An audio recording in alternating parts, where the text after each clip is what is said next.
गाठ झाली होती त्याच्यासाठी आम्ही जवळजवळ 5 वर्ष प्रयत्न करत होतो. बऱ्याच डॉक्टरांना भेटलो, पण शेवटी आम्हाला सिटी हॉस्पिटलचे विजय सर भेटले.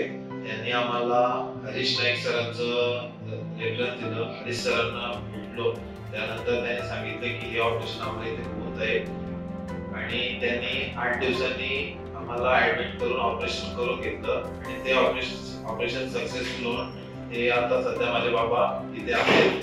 त्यांचा छोटासा इंटरव्ह्यू होता. भारतीय मेडिकल हॉस्पिटलमध्ये आम्हाला चांगली सुविधा मिळाली, त्याबद्दल सर्व स्टाफ आणि सर्व डॉक्टरांचे आभार मानतो.